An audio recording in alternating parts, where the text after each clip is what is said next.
To wrap up our section on the essentials of surf photography, I want to cover using different modes to shutter priority, because in some situations it's going to be much better to try a different approach to make sure you get the best quality results. So there's one setting which isn't available on all cameras, so I'm going to cover it briefly because it is really valuable if you've got it available to you, but if not, then I'll cover manual mode, which is going to take its place just after this. So on the Sony a6500, that's one example of the cameras which do have this feature. There is a feature which is called, minimum shutter speed in aperture priority. So the actual item in the menu on the a6500 is ISO auto min SS. So it means auto ISO minimum shutter speed. And you can set that to a few different ones. You can do standard, which is kind of default. It uses quite a slow shutter speed as default because it doesn't know you're taking action photos. And then you've got 1/4000th, 2000, 1/1000th of a second, which, as you probably realize, is the one that I'm going to suggest as a good starting point. And then it goes up goes down to slower speeds after that. But if you select ISO auto min SS as 1/1000th, what that means is you can put your your camera into A for aperture priority mode, and this is a Sigma 100-400mm lens. And the reason I'm meant to have this lens on there at the moment is because I've only recently got it and I've been testing it out and trying to comparing it and certainly its image quality to the bigger, much more expensive Sony 100-400mm lens. But what this mode allows me to do is set my aperture to, in this case, so the maximum aperture at 400mm, which is what I'm going to be using quite a lot of for surf photography, is 6.3. That's the widest aperture. So it's a little bit slower than the other Sony lens.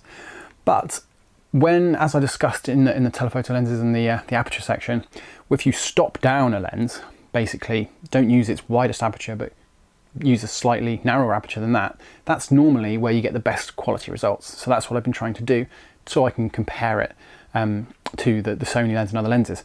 So I've set my aperture to, for instance, f8 with this lens, and with that setting in place, it won't drop the shutter speed to slower than 1/1000th of a second, which, as you know, because we watched the shutter speed video, is what you need to freeze surfing action, waves, surfers, fast moving objects.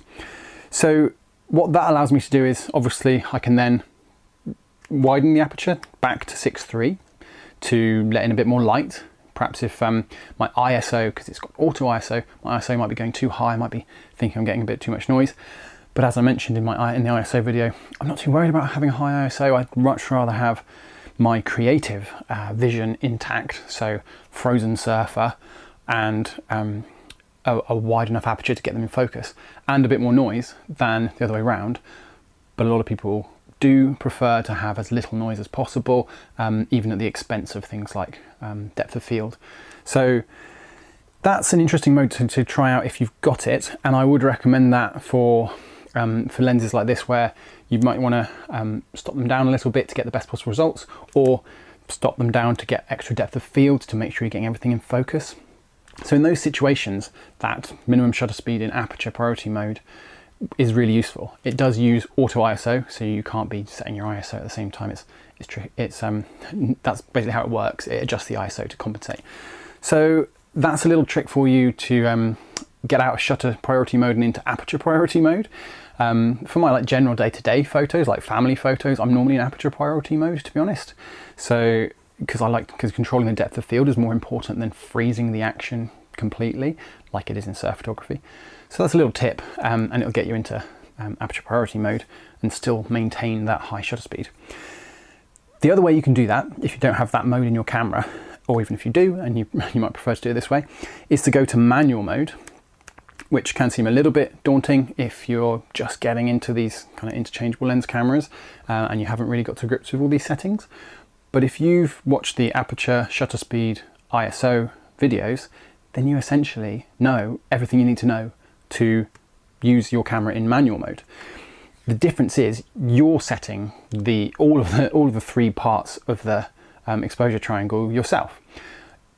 Obviously, what you can do is put it in auto ISO, which would obviously hand off the ISO section to your camera, which is really useful, I find, because like I said, ISO has the least impact on your creative vision.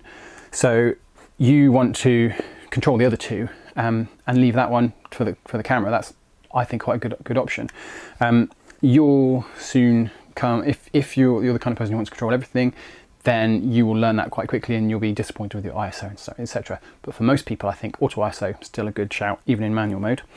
So then, obviously, you can set up your shutter speed and your aperture independently and go for what you want to achieve with the final shot. If you want everything in crisp focus, sharp, frozen in time, go for a high shutter speed and a narrow aperture. And if you want long exposures and various other bits, then obviously you can change them as appropriate. And lots more videos in the creative course for creative surf photos, which will go into more detail on that. But what I'd recommend doing as a rule of thumb would be go to 1/1000th of a second for shutter speed.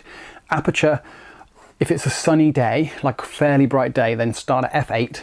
And if you're getting ISOs of 100, or your base ISO, the lowest ISO your camera does, then make that narrower, go to f11, go to whatever. Once you start going past, it kind of depends for different lenses, but once you start going past f11 to really narrow apertures, then you start seeing different effects, and what it can do is make the image less sharp because of various optical effects in here. Put a link below if you want to read more. And also at narrow apertures like that, you'll notice any sort of dots or specks on your sensor will appear in the image, because it's a long story, but narrow apertures make things that are on your sensor stand out more. So again, link below if you want to read more about that. But essentially, 1/1000th of a second, f8, good starting point, but then go from there. Move either one. Drop the shutter speed down lower if you're not too worried about freezing the action completely and you want more light. Narrow the aperture if you want a shallower depth of field. Widen the aperture if you want a shallower depth of field, and narrow the aperture if you want a deeper depth of field. And I think you'll find manual mode, especially with the kind of safety net of auto ISO, isn't that scary. What I found is if you leave it in manual mode, then often if the conditions change, that's when you're kind of, put your camera up to your eye and you're like, okay, it wasn't, those settings that I chose 5 minutes ago aren't the right settings for now. So you've got to kind of be aware, be switched on, and figure out when things change, you need to adjust appropriately. And that's what your camera's doing for you when you're in shutter priority or aperture priority mode, and to a certain extent when you've got auto ISO switched on. So I think it's a lot less scary than it might seem if you've got auto ISO on.